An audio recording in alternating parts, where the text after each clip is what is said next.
Today, on Your Buying a Home with Silas Lindenstein, I'm talking about the Buyer's Broker Agreement.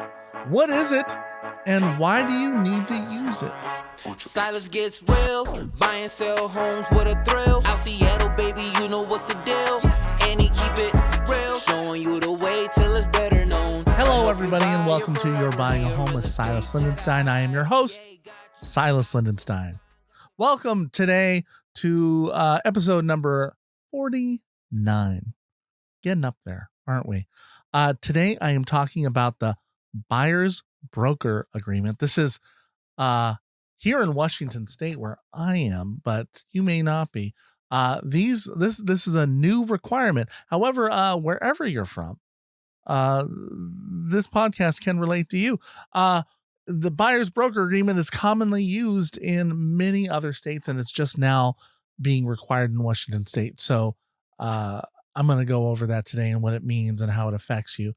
For those of you tuning in for the first time, my name is Silas Lindenstein. I'm a real estate agent in the Seattle, Washington area. But hold on, even if you're not from Seattle, this podcast is still for you. This podcast is all about educating and empowering home buyers all over the nation.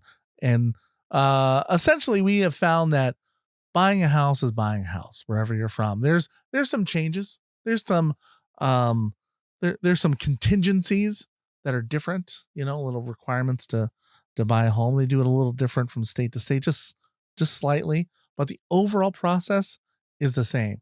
And your real estate professional that you're working with, they can guide you through those changes that I don't go over, or I'll refer you to them. I usually know the things that are not required or required somewhere else. And I think buying in Washington State is one of the best states to buy in. We have, I think, the protections on both sides make the process a lot smoother and a lot less hostile than it needs to be. But using an agent is no matter where you are, using a real estate agent to help buy a home is, I think, necessary. I think there's a lot of pitfalls that you can run into without one. If you're just trying to use the listing agent because you think you'll save money, it actually costs you in the end, I think. And on that note, if you are in the market for a home, whether you're in the Seattle area or somewhere else, message me. Email me at silas@silasgetsreal.com, and I can connect you with an agent somewhere in your area. I have a network of professionals all over the area, all over the country that they're just waiting to get connected from one of Silas's referrals. And I'll send you a few questions.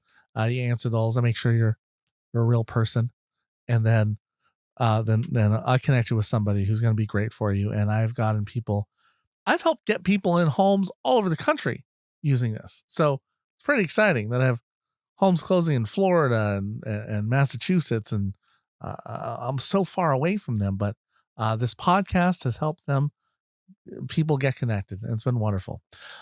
If you are here also, if you're just trying to get the step-by-step process of buying a home, I have two ways to get that. One, go to the first 10 episodes of this podcast. That gives you those.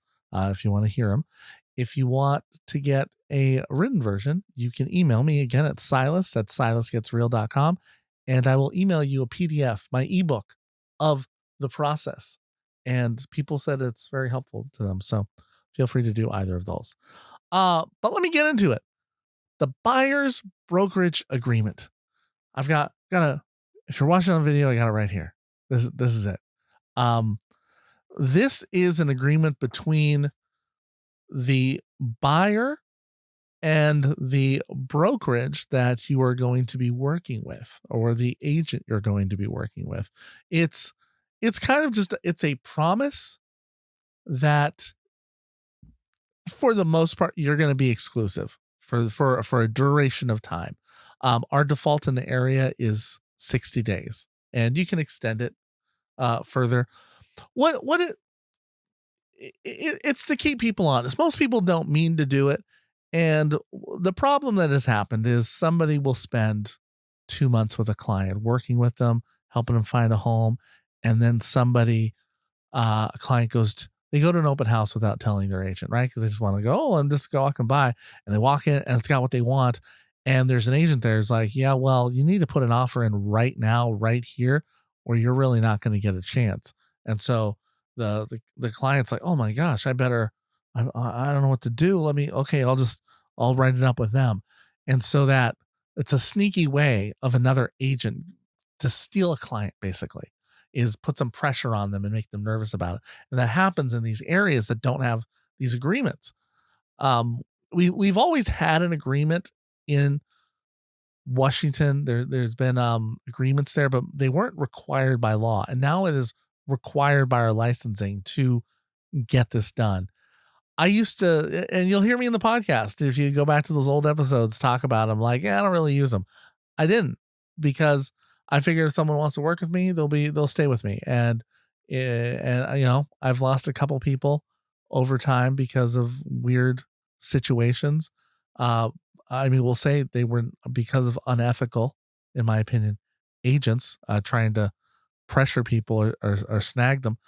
Where if I had this contract, it would have given the person a breathing room to go like, hey, let me check with my agent, and it would have solved those. But for the most part, I find I didn't need them.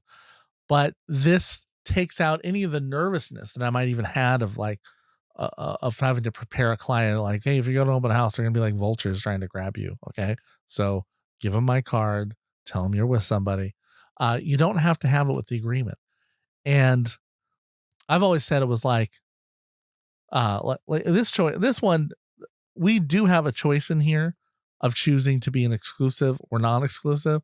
Now, I'm not going to sign one with a non-exclusive. I don't know why I would. I don't know why I would do that, because it means they can just go through somebody else and not use me. And so, you know what else some people do? Their aunt is a real estate agent, and their aunt tells them to go out with other people to go look at homes, and then she'll do the contract. As an agent, I don't get paid unless that contract, gets done and finished. So she's trying that aunt is trying to get out of all the work of showing the homes. Doesn't want to do that. So she just wants to write up the contract. And that's not exactly fair or how it's supposed to work. I should be under agreement with the aunt if that's what they want. So I have a choice between exclusive and non-exclusive. If someone wants to work with me, I need exclusive. For me, this is like dating. I am monogamous. I'm monogamous in my real estate. I, you know, I'm showing a house to one client. I'm not going to be showing that same house to some others. I have had to do that before. I've never had people had to offer on the same house, but if by chance that happened, one of the people would have to get offer in through another agent in my firm, and that would be allowed through here. Because it's not really ethical to have two people and you're both bidding at the same house. That doesn't work. Let's see. So that's covers the first parts of this. Limited dual agency. This is a rule that basically if I'm listing a house, and if I'm the listing agent, right, I'm working with the seller, and then one of my buyers wants to buy the house, this would have to give that an okay for that to happen. I personally, you cannot be fair in that situation, right? You have to, you can only represent one person.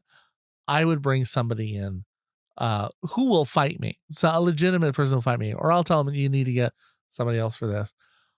I've been in the case where I've listed a home, and then I had someone approach and said, hey, I want to sell, but they didn't want to use another agent. And I said, I'm representing the seller. You will have to sign this thing, say I am representing the seller. I'm not being represented by you. I'm looking out for my seller's interests, because I'm not going to take both sides of the commission for that.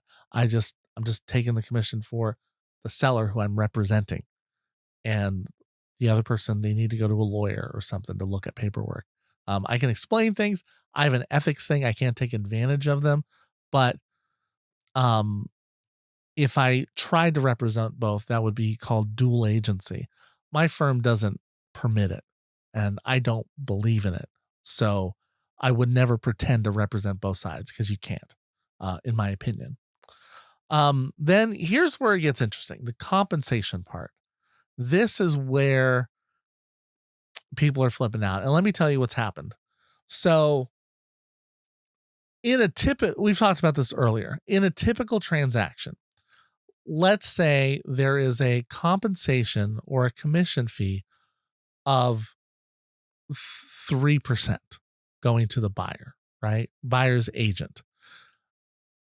Typically it's a split fee between the listing agent and the buyer's agent, both being provided by the seller. The seller's willing to provide from the sale, say 6%. And usually it's split evenly. So, and sometimes it can be 5%, 2.5 for each side. Sometimes the listing agent says, I deserve more. Sometimes the listing agent says, you know what, I'm going to make sure the seller isn't willing to pay more than 5.5 or 5% total. And I really think the buyers deserve 3%, buyer's agent. So I'm going to I'm going to offer 3% on there, and I'll just take 2%. It depends a lot on what the listing agent works out with the seller. That is typically how the buyer's agent gets paid. And the reason being that came about is it used to be buyers had no representation. Anybody who brought clients to there, they were actually considered sub-agents of the listing agent. And it was kind of realized for good consumer affairs, that's not right. Buyers need their own agents. But most first-time home buyers don't have a lot of cash. They are spending all their money on inspections, that down payment. And let's say you're buying a $500,000 house. That would mean they would need to bring in an extra $15,000 to compensate their agent on a typical commission. And while that 15,000 sounds like a lot initially, that is pre-tax for the agent. The brokerage takes a cut. And you might be their only sale for a few months. So, and there's a lot of other things. The agent is available for you on Mother's Day, right? There's a lot of reasons that the pay is a little bit seems high, but you were paying for availability. You're paying for knowledge, generally cheaper than a lawyer. If you're gonna get a lawyer to look at your paperwork, real estate agent knows what's going on in all of these documents. That's their whole job, or that's part of their job, a big part of it. Also, as well as knowing how to negotiate, how to work through things. The last several deals I've done, one thing I've really enjoyed is I know that I made my commission. I know that I got more for my clients than I gave them more in savings, or if I was on the list side, I I got I got it higher than they would have without me, just from a couple little decisions that I made with it, or suggestions I did, right? So the section 5 on this paperwork goes over compensation for that this is how much the agent is expecting. And let's say that they are let's say they put in there 2%. Because like myself, I want to make at least 2% off of a sale. Like well, that's my minimum. That's what I've considered my minimum. I'll do 2.5, no problem. That's fine. 3 that's what gets me out on Mother's Day. That gets me to leave my household in the rain and cold and go see a house at a moment's notice. Is that a lot of homes are at 3%, and that's to get me to do all of that in this job. That's what I would like, right? But because there are, when I look at an offer or look at a house, they'll put an offer out, right? So I have the option of like, well, what if the seller's offer is equal to 2%, says 2%? Well, that's what I put as my minimum. Okay, we're fine. Seller's offer is greater than the compensation. So let's say the seller's offer is 2.5. Great. I decide if it goes to the firm. Yes, there's an option to credit to the buyer or to credit to the seller to give it back. And of course, that's to be allowed. Some agents can arrange, they can make the decision to credit that money back to the buyer. I don't think you're not going to see that a lot, to be honest. Some people rerun their forms to take that option out so that you never see it.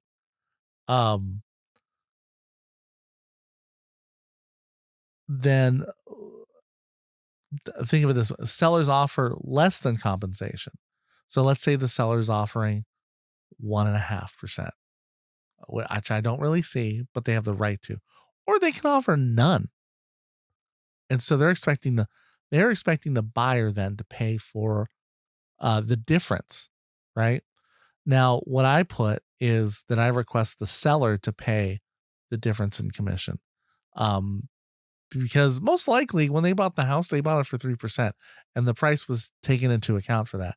And now it's almost like they're trying to get this extra money they're like, well, I don't want to sell it for that much. So I want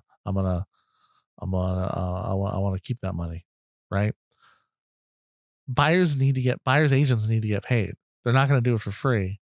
And like, there's an option in here that we can say, I do not have to show any homes that are not offering a percentage if they're not offering what I'm expecting to get. And that's why, like, I don't want to say,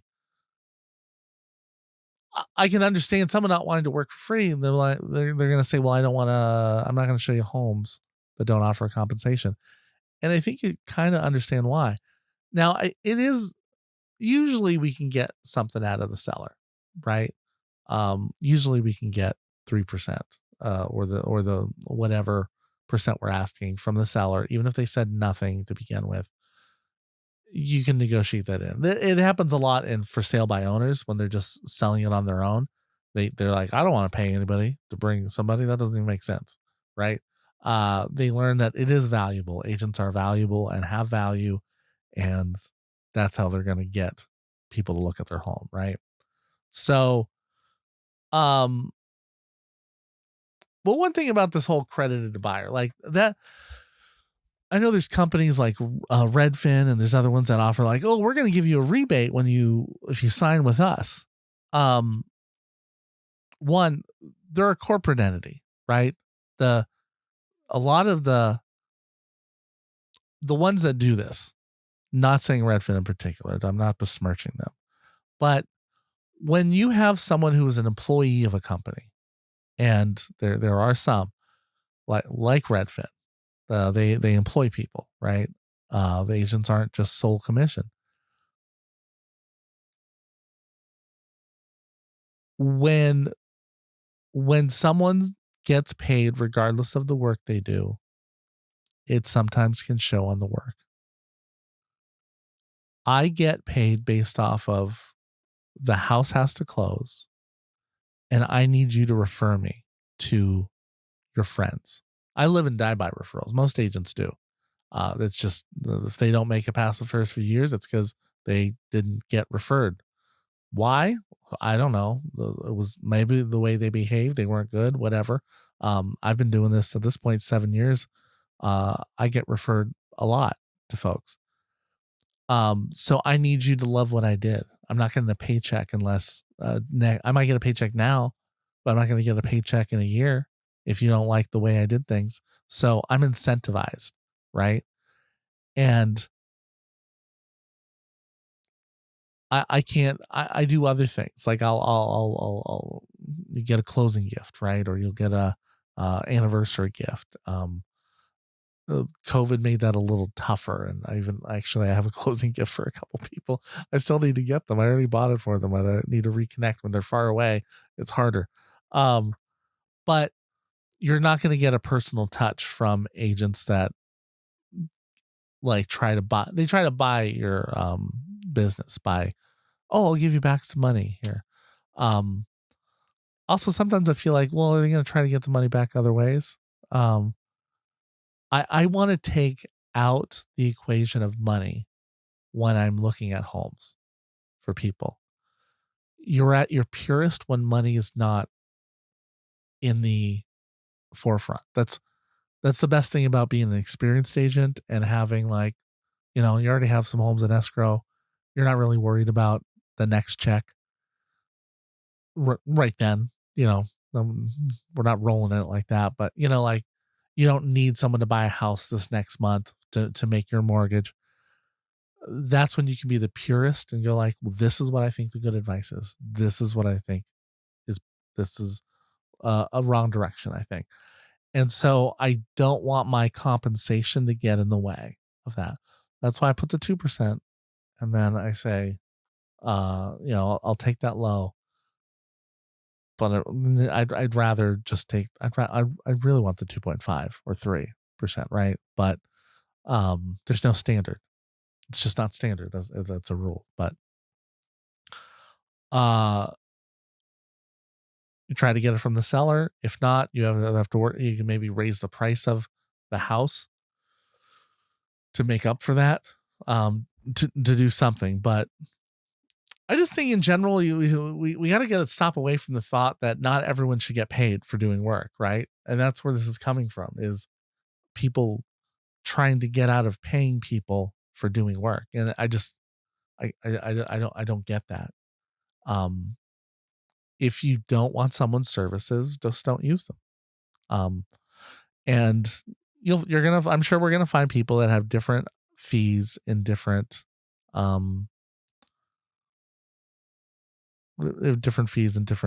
areas. But I will always say, I say this, price is never an issue, unless there's an absence of value, right? People don't usually question my commission because the value is there for them. And I treat people well.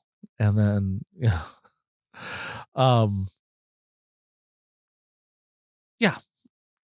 it's awkward. It's awkward. It's awkward part of the conversation. How do you get paid? Do I have to pay? So the answer is usually not. Usually it's the seller paying. But now we've got this agreement. I got some new clients, first clients that are going to use this buyer's agreement with me, because it just started in the first of the year. We have 60 days from when we signed it, and hopefully they still like me. They're like, well, you didn't get a house in 60 days. Why should they keep using you? Because sometimes it's not my fault. The market's tough. It's a tough market, especially early January, February. There's not a lot of homes available. So who knows, right? You got to give, I think it should be like 180 days or something, but I'll give people that taste test 60 days. Let's see it. 60 days and you like it. Then if you want more, I'm still here for you. Let's do that. Okay. Anyway, that's the buyer's broker agreement, and yours is probably if you're in a different state, yours could be different. And even if you are in this state, I know there's companies that have written their own versions of it. This is just the one in the multiple listing services that we all use to find homes. But brokerages can make their own if they'd like. So you'll see some different ones. And some do not suggest crediting it back. It's kind of funny that that's in there. And of course, there's other exceptions too. Things like if you're a veteran, veterans can't. A VA loan does not allow the buyers to pay any additional fees, so the seller would have to in that case. And it's all funny because everyone's getting the money from the buyer anyway. It's the buyer's loan that's paying for everything. So, anyway, not only do I recommend you signing one now, you have to in a lot of states. What do you do right now? is there a way out of this? Like after a week? I mean, not really, but you could always ask him to tear it up if you're not getting along. Nobody wants to force you to buy a house with them. Not most of the time. You then might have to reach out to the managing broker of the firm and say, can you release me from this contract? They just basically don't want you to do the aunt thing, right? To get out. Don't use your aunt unless if you're going to use your aunt to write the offer, just do it from the beginning. And I don't know why you're listening to this show, because I'm all about being ethical. I want to educate you, be ethical, use the force, all of those things. So, hey, that's my time. Thank you for listening. If you want that ebook or you need advice of any sort, or you want to go to an agent, you want an agent in your area, email me at silas@silasgetsreal.com, and I'll get that right out to you. And I want to thank you for listening to this program, watching it. Please hit the subscribe button. Maybe leave a positive review. That would be wonderful. So happy home buying, and thank you for buying a home with Silas Lindenstein. Silas gets real, buy and sell homes with a thrill. Out Seattle, baby, you know what's the deal. And he keep it real, showing you the way till it's better known. I help you buy your forever. He a real estate Jedi. Yeah, he got you. Silas Lindenstein got your back, let him spot you. Help you sell your home while you do what you love. So come in, don't forget to wipe your feet on the rug. Silas gets real, buy and sell homes with a thrill. Out Seattle, baby, you know what's the deal. And he keep it real, help you sell your home, show you everything as you move on to better things. He a real estate Jedi, yeah, he be that. Silas Lindenstein got your back, just believe that. Help you buy the home that you want, so come on, have a seat and let's find your dream home, let's get it going. Yeah.